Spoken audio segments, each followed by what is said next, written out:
नमस्कार। गौरव Mishra for IAS में आपका स्वागत है। इकोनॉमी का ये हमारा 6वां लेक्चर है। पिछले लेक्चर में हमने बेरोजगारी, अनएम्प्लॉयमेंट और उसके टाइप्स पढ़ लिए थे। आज के लेक्चर में हम एम्प्लॉयमेंट के बारे में समझेंगे।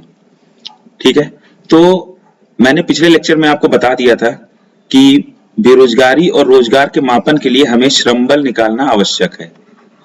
ठीक है, और श्रम बल बराबर मैंने आपको बताया था कि कार्यबल प्लस बेरोजगार। मैंने श्रम बल की परिभाषा भी आपको बता दी थी। तो जो रोजगार में है, जो कार्यबल है और जो बेरोजगार है, उनको मिलाकर जो है हमारा श्रम बल बनता है। ठीक है, तो उस परिभाषा के अनुसार श्रम बल में से बेरोजगारों को हटाने पर शेष सभी रोजगार में माने जाते हैं। Removal of the unemployed from the labour force, rest are considered as employed. ठीक है, तो ये हमारी रोजगार की परिभाषा हो गई। हम देख लेते हैं रोजगार के प्रकार। रोजगार के प्रकार पहले तो हम ये देख रहे हैं प्रकृति के आधार पर, बाय नेचर। ठीक है, तो प्रकृति के आधार पर हमारा एक होता है फॉर्मल एम्प्लॉयमेंट। ठीक है, और दूसरा है हमारा इनफॉर्मल एम्प्लॉयमेंट। फॉर्मल एम्प्लॉयमेंट वो होता है जो स्थायी होता है, इसे हम औपचारिक रोजगार भी कहते हैं। ये स्थायी होता है। और अनौपचारिक रोजगार जो इनफॉर्मल एम्प्लॉयमेंट है, ये टेम्परेरी होता है। ठीक है, अब कोई रोजगार स्थायी है या औपचारिक रोजगार है या कौन सा रोजगार अनौपचारिक है, ये कैसे पता चलेगा? औपचारिक रोजगार में रोजगार संबंधी जो लाभ होते हैं वो सब मिलते हैं। ठीक है, तो इस रोजगार में आपको लाभ क्या मिलेगा? जैसे बीमा का, पीएफ का, ठीक है, मेडिकल फैसिलिटी। तो ये सारे जो लाभ जो मिलते हैं, ठीक है, वो औपचारिक रोजगार के अंतर्गत मिलते हैं। और आपको जो है ना निकाला नहीं जा सकता। आपको निकाला जाएगा तो पहले वार्निंग दी जाएगी, नोटिस दिया जाएगा। ठीक है, वार्निंग और नोटिस देने के बाद फिर अगर मान लीजिए फिर भी अगर कंपनी आपको निकाल रही है तो वो आपको कंपनसेशन देगी। जबकि अनौपचारिक रोजगार में क्या होता है? अनौपचारिक रोजगार में आपको कोई भी लाभ नहीं मिलता है, प्लस आपको जब चाहे तब निकाला जा सकता है।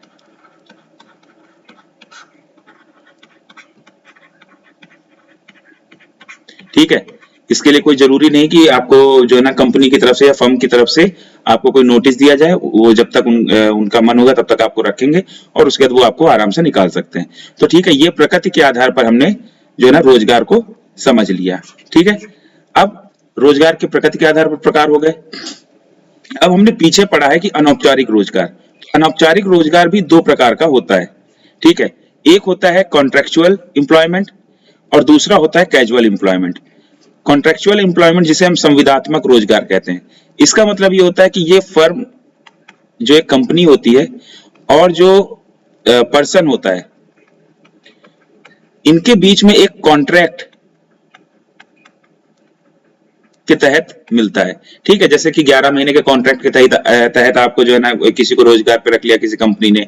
ठीक है, जैसे सरकारी आजकल बैंकों में भी जो है ना कॉन्ट्रैक्ट के आधार पर रख रहे हैं, सरकारी ऑफिसेज में भी कॉन्ट्रैक्ट के आधार पर टाइपिस्ट वगैरह जो रख लेते हैं, तो इसे हम कॉन्ट्रेक्चुअल एम्प्लॉयमेंट कहते हैं। ठीक है, ये संविदात्मक रोजगार हो गया। और कैजुअल रोजगार क्या हो गया? आकस्मिक रोजगार। ये होता है कि जब डिमांड होती है किसी काम की।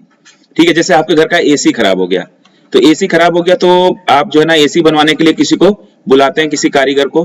तो ये आपने डिमांड की है, तो वो जो मैकेनिक है, जो रिपेयर करने वाला है, वो आपका कैजुअल एम्प्लॉयमेंट में आएगा। ठीक है, वो कैजुअल एम्प्लॉयमेंट में आएगा। तो इसमें दिहाड़ी मजदूर वगैरह होते हैं, ये सब भी इसमें कैजुअल एम्प्लॉयमेंट में आते हैं।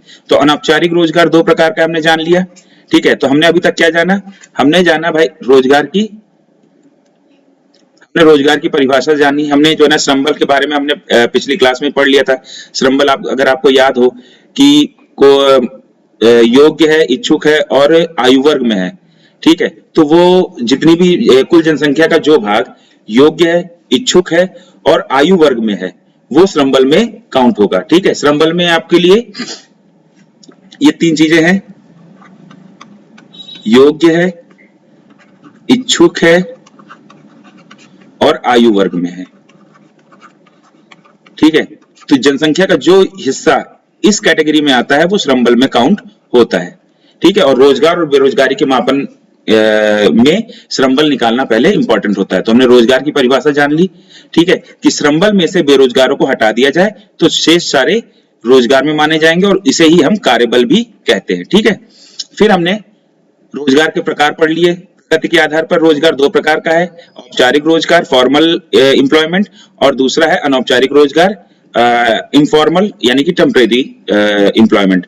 ठीक है, और अब उसके बाद फिर हमने क्या देखा, हमने अनौपचारिक रोजगार के भी दो प्रकार देखे। एक तो हमने देख लिया संविदात्मक यानी कॉन्ट्रेक्चुअल और दूसरा है आकस्मिक रोजगार यानी कि कैजुअल।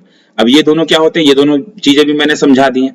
ठीक है, उसके बाद क्षेत्र के आधार पर, क्षेत्र के आधार पर जैसे आपने न्यूज़पेपर और में सुना होगा या न्यूज़पेपर में पढ़ते होंगे आप कि संगठित क्षेत्र में रोजगार, असंगठित क्षेत्र में इतने बंदे लगे हुए हैं। ठीक है, संगठित क्षेत्र में इतने सारे लोग लगे हुए हैं।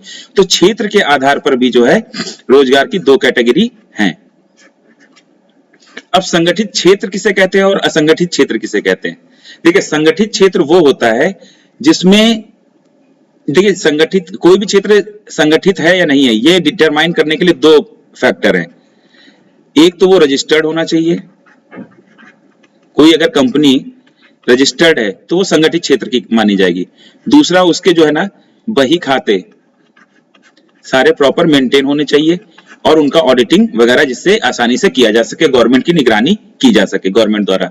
ठीक है, तो ये जो क्षेत्र होगा ये जो कंपनियां होंगी वो संगठित क्षेत्र में आएंगी। ठीक है, ये चीज समझ में आ गई। संगठित क्षेत्र या एम्प्लॉयमेंट इन ऑर्गेनाइज्ड सेक्टर। तो ऑर्गेनाइज्ड सेक्टर क्या है मैंने आपको बता दिया है। ठीक है, दो चीजें चाहिए, एक तो वो रजिस्टर्ड हो, एक तो वो रजिस्टर्ड हो और दूसरा उसके बही खाते प्रॉपर मेंटेन हो ताकि उसकी ऑडिटिंग हो सके और गवर्नमेंट उस पर नियंत्रण कर सके या फिर अपने रेगुलेशंस लागू कर सके। फिर दूसरा होता है असंगठित क्षेत्र का रोजगार। असंगठित क्षेत्र का रोजगार, इसमें रजिस्टर्ड होना जरूरी नहीं है। ठीक है, और बही खाते भी प्रॉपर मेंटेन नहीं होते हैं। ये बात समझ में आ गई, ये भी प्रॉपर मेंटेन नहीं होते। ठीक है, जैसे अगर आपके आसपास जैसे कोई भी मिठाई की दुकान है, ठीक है, और या फिर जैसे आप कहीं कपड़े लेने जा रहे हैं, कोई कपड़े की दुकान है, तो ये सारे जो ना कपड़े की दुकान, छोटी छोटी दुकानें, किराने की दुकान, ये सब अपने आप को रजिस्टर्ड नहीं करते। ठीक है, ना ही अपने बही खाते मेंटेन करते हैं। ठीक है, तो ये हो गया आपका क्षेत्र के आधार पर रोजगार। ठीक, अब रोजगार की दो अन्य कैटेगरी भी हैं। ठीक है, एक है सेल्फ एम्प्लॉयमेंट और एक है अल्प रोजगार अंडर एम्प्लॉयमेंट। ठीक है, तो सेल्फ एम्प्लॉयमेंट क्या होता है कि जैसे कि आपने अपना खुद का, जैसे किसी बंदे ने जो है ना चाय की एक दुकान खोल ली, चाय की दुकान खोल ली, या अपने घर में ही उसने जो है ना परचून की दुकान खोल ली।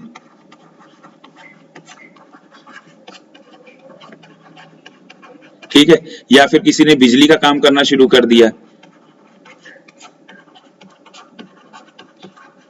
तो ये सब क्या होंगे, ये स्वरोजगार में आएंगे। ठीक है, और अल्प रोजगार की परिभाषा मैंने आपको कल भी बताई थी कि अपने कोई व्यक्ति जितना अगर उसे वो जितना लायक है तो उससे भी अगर कम स्तर का उसे अगर रोजगार मिल रहा है तो वो व्यक्ति अल्प रोजगार में माना जाएगा। ठीक है, कहने का मतलब ये है कि काबिलियत से कम स्तर का रोजगार मिलना, या कोई इंसान पार्ट टाइम जॉब कर रहा है। ठीक है, तो ये सब चीजें किसमें आएंगी, अंडर एम्प्लॉयमेंट में आएंगी। ठीक है, अब आगे देखते हैं रोजगार और बेरोजगारी का मापन। ठीक है, मैंने आपको बताया कि रोजगार और बेरोजगारी का मापन निकाल करने के लिए लेबर फोर्स पहले उसकी गणना करनी जरूरी है। ठीक है, अब हमारे यहाँ रोजगार और बेरोजगारी का मापन किसके द्वारा किया जाता है, तो रोजगार और बेरोजगारी का मापन एनएसओ, ठीक है, जो पहले एनएसएसओ और सीएसओ था, तो इन दोनों को मर्ज करके अब एनएसओ बन कर दिया गया, राष्ट्रीय सांख्यिकी कार्यालय, नेशनल स्टैटिस्टिक ऑफिस। ठीक है, तो यहां पर देखिए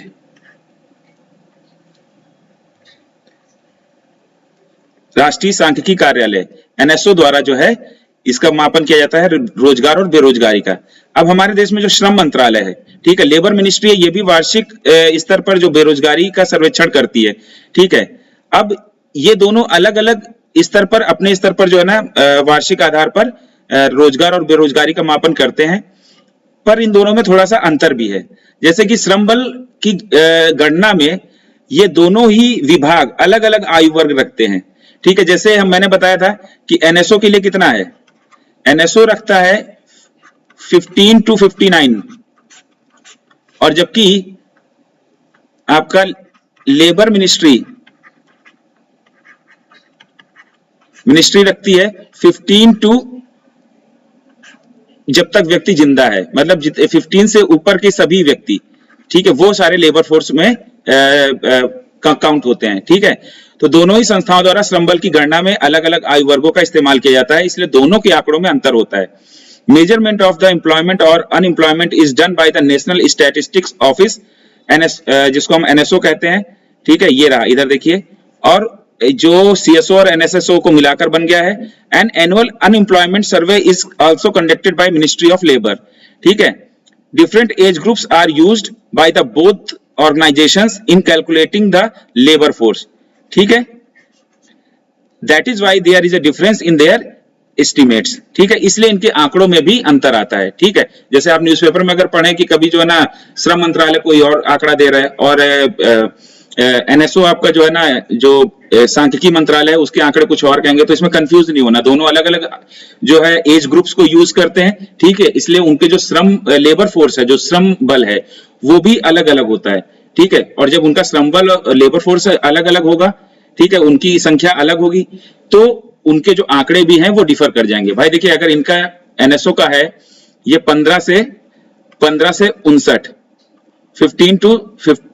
15 से लेकर 59 के एज के बीच में, तो यहां पर बंदे कम होंगे, क्योंकि 59 से भी ऊपर के बंदे ये किस में जुड़ जाते हैं, ये लेबर मिनिस्ट्री वाले लेबर फोर्स में जुड़ जाते हैं, ठीक है। ये बात समझ में आ गई। अब मैंने इसको इस चीज को पढ़ाई दिया है। श्रम मंत्रालय द्वारा 15 वर्ष से ऊपर के सभी लोग ये किस में होते हैं, लेबर फोर्स में होते हैं, तो इसलिए इनका श्रम मंत्रालय का लेबर फोर्स जो होगा वो बड़ा हो, उसका जो संख्या ज्यादा होगी। और सांख्यिकी मंत्रालय, सांख्यिकी कार्यालय एनएसओ द्वारा 15 से लेकर 59 तक, तो इनका जो लेबर फोर्स होगी उसकी संख्या कम होगी, ठीक है, और इसलिए इनके आंकड़े भी डिफर कर जाते हैं। तो ये चीज आपको समझ में आ गई, ठीक है। अब हमने आज क्या क्या पढ़ लिया है,